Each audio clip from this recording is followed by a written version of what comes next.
Tang emperors, like Yang Di, patronized academies to train state officials and educate them in the Confucian classics, which were thought to teach moral and organizational principles essential to effective administrators. In the Tang era and under the Song dynasty that followed, the numbers of the educated scholar gentry rose far above those in the Han era. In these periods, the examination systems were greatly expanded and were administered by the Ministry of Rights to students from government schools or those recommended by distinguished scholars. The highest offices could only be gained by those who were able to pass on the most difficult exams on Chinese literature. Those who passed earned the title of Jin Shi. Students with the Jin Shi title gained instant fame and social status, and became a part of the scholar gentry elite. Members might attend a poetry reading, writing parties, travel to mountains to meditate amid scenic splendors, or paint the blossoming plum tree in their gardens. As in their work, members of this highly educated elite admired those who at leisure pursued a diverse array of activities.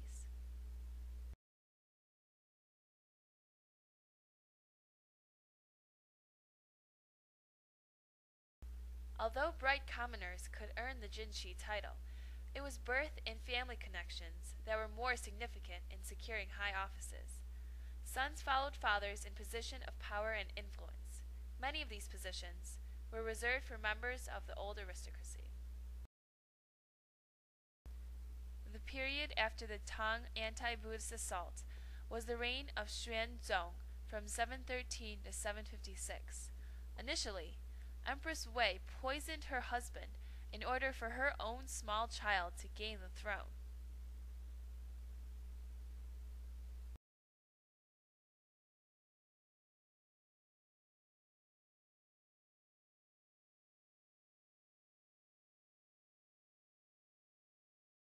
However, her attempt to seize power was thwarted by another prince, Xuanzong, who became the emperor. His reign marked the peak of Tang power and the high point of Chinese civilization under the dynasty. Initially, he took a strong interest in political and economic reforms. However, more and more he devoted himself to patronizing the arts and enjoying the pleasures available within the confines of the imperial city. These diversions included music, which he played himself and also had performed by the mass musicians he patronized. Thousands of concubines vied for the imperial apartments for the attention of the monarch. After the death of his second wife, the aged and lonely emperor became infatuated with Yang Gufei, a beautiful young woman with the harem of one of the imperial princes.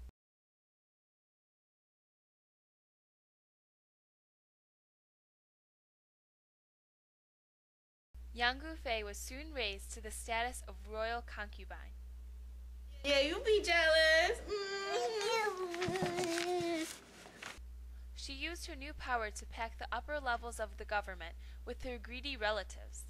They and Yang assumed an even greater role in politics. The arrogant and insatiable ambition of Yang Gufei and her family PO'd members of the rival cliques at court. Xuanzong's neglect of state affairs led to economic distress and a very weak military.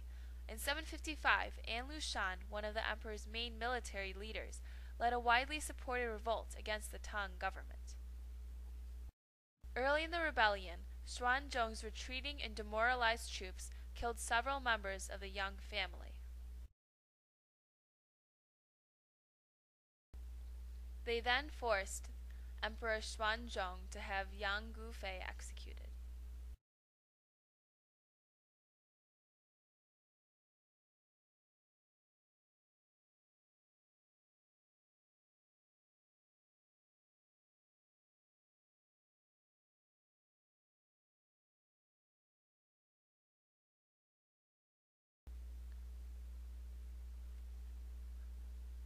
Xuanzong lived on, but his grief and disillusionment rendered him incapable of continuing as emperor.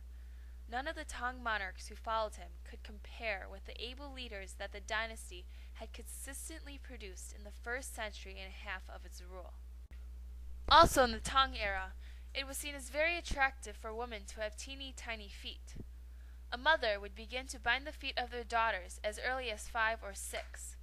The toes would be turned over and bound with silk. By the time she reached a marriageable age, her foot had been transformed into a lotus petal or a golden lily, a shape that was presumably preferred by prospective husbands. The practice of foot binding showed the degree to which women in Chinese civilization were constricted and subordinated.